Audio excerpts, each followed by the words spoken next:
دعوت اسلامی والے اتنا چندہ کرتے ہیں، یہاں تک کہ اسے ایک چندہ پارٹی بھی کہا جاتا ہے. تو ذرا بتائیے گا کہ اتنا چندے کا کیا کرتے ہیں، کہاں چھوڑتے ہیں اسے؟ اللہ اکبر. پیسے کا سب پوچھتے ہیں، پیسہ کیوں جمع کرتے ہیں. کام کا کوئی پوچھتا بھی نہیں ہے اور کام کوئی کرنا بھی نہیں چاہتا.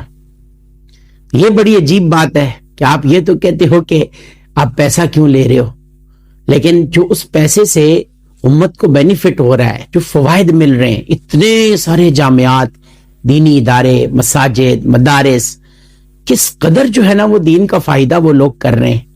تو اس دینی فائدے پر بھی کبھی نظر کی ہے، یا صرف یہی پوچھو گے کہ بھائی آپ پیسہ کیوں اتنا جنریٹ کرتے ہو.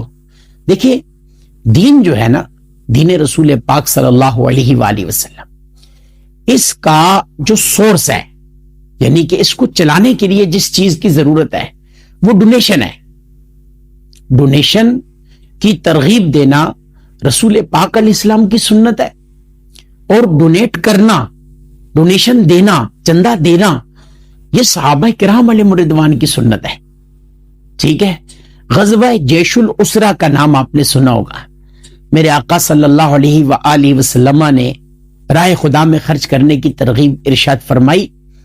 تو جو صحابہ کرام جو تھے انہوں نے اپنی حسب استطاعت پیش کیا، لیکن سیدنا عثمان غنی رضی اللہ تعالیٰ عنہ انہوں نے 1000 اونٹ ما ساز و سامان رسول پاک علیہ الصلوۃ والسلام کی بارگاہ میں پیش کیا. یہ کیا ہے؟ چندہ ہی تو ہے. پھر یہ چندہ کہاں لگا؟ اسلام اور مسلمانوں کی جو ہے وہ بہبود اور خیر و فلاح کے اوپر لگا. اسی طرح دعوت اسلامی جو چندہ کرتی ہے اس سے کس کے بچے پڑھاتی ہے؟ میرے اور آپ کے بچے، مسلمانوں کے بچے. تو مسلمانوں سے پیسہ لے کر مسلمانوں ہی کے اوپر خرچ کیا. تو یہ اعتراض تو محض باطل چلا گیا کہ آپ صرف یہ کہتے ہو کہ اتنا سارا چندہ کر رہے ہیں، اتنا سارا چندہ کر رہے ہیں. جو دنیا بھر میں جو جامعات کا نیٹ ورک بچھا دیا، مدارس کا نیٹ ورک بچھا دیا، ایک بہترین قسم کا ایک اچھا پرسپشن قائم کر دیا دین کے لیے، اس کے بارے میں آپ کا کیا خیال ہے؟ یہ مفت میں ہو جاتا ہے. تو آپ ایسا کریں کہ جو ہے نا وہ کچھ نہ کچھ چندہ دعوت اسلامی کے لیے دیں. میں بھی دیتا ہوں انشاءاللہ اور دوں گا انشاءاللہ. تو دعوت اسلامی والے اپنے مراکز میں ایسے متنازع لوگوں کو بلاتے ہیں جیسے کہ سیاستدان اور اداکار وغیرہ، کیا ان کا بلانا شریعت کے دائرے میں درست ہے؟ دیکھیں، ایک تو بلانا یوں ہوتا ہے کہ جیسے دوستانہ ماحول میں بلا لیا، گپ شپ لگائی. لیکن مراکز میں کسی ادارے کے وزٹ کے لیے جب آپ کسی شخصیت کو بلاتے ہیں تو اس کا مطلب یہ نہیں ہوتا کہ آپ اس کی ہر چیز سے مطمئن ہیں اور اس کے ساتھ متفق ہیں. ایسی کوئی بات نہیں ہے، بلکہ آپ ایک شخصیت کو بلا رہے ہیں، اپنے ادارے کا وزٹ کروا رہے ہیں. اس کا مقصد یہ ہے کہ وہ یہاں کا ماحول دیکھے اور دیکھے کہ دین کا کام کتنے آرگنائز طریقے کار سے ہو رہا ہے، اور یوں وہ بھی متاثر ہو، وہ بھی اس نیکی کے کام میں تعاون کرے، خود متاثر ہو کر نماز روزے کا پابند بن جائے. اس میں کیا غلط ہے؟ میرے آقا صلی اللہ علیہ وآلہ وسلم کی بارگاہ میں ایسے وفود نہیں آتے تھے کہ جو غیر مسلم تھے؟ آتے تھے نا. نبی علیہ الصلوۃ والسلام کو دیکھ کر سیدنا عبداللہ بن سلام رضی اللہ تعالیٰ عنہ، جو کہ پہلے یہودیوں کے عالم تھے، رسول پاک علیہ السلام کی بارگاہ میں مناظرہ کرنے آئے. حضور کا صرف چہرہ دیکھا تو کہنے لگے لیس وجہہ بوجہ کذاب، یہ چہرہ کسی جھوٹے کا نہیں ہو سکتا. متاثر ہوئے، کلمہ پڑا، مسلمان ہو گئے.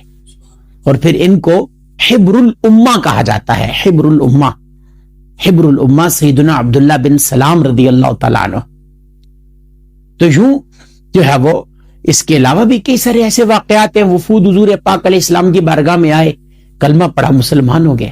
تو اسی طرح آج کیا میں اپنے ادارے میں کسی کو وزٹ کرنے کے لیے لاتا ہوں اور وہ پھر میرا دین کا جو کام ہے اس کو دیکھتا ہے، وہ متاثر ہوتا ہے، وہ بھی نمازی بن جاتا ہے، روزہ دار بن جاتا ہے، اور نہیں بھی بنتا بالفرض.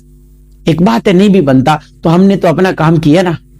ہمارا ثواب تو کوئی ڈنڈا لے کر دوسرے کو نماز پڑھانے پر تو نہیں نہ ملتا، بلکہ نماز کا کہنے پہ ملتا ہے. ہمارا یہی کام ہے کہ ہم جو ہے وہ، یعنی ہمارا میں لفظ یوز کر رہا ہوں، ہمارا سے مراد یہ کہ ایک جو عالم ہوتا ہے یا جو مبلغ ہوتا ہے اس کا اتنا ہی کام ہے کہ وہ اچھائی اور برائی کو واضح کر دے، وہ عوام کے سامنے بات کر دے، اب اس پہ عمل کروانا یہ تو صاف بات ہے کہ کسی کا بھی کام نہیں ہے۔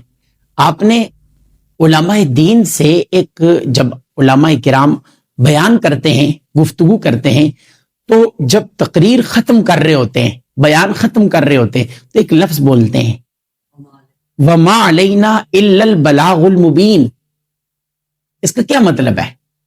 اس کا مطلب سیم ہے کہ ہماری ذمہ داری اتنی ہے کہ ہم تمہارے سامنے واضح طور پر بات کو کھول دیں، ہم تمہارے سامنے احکامات پہنچا دیں۔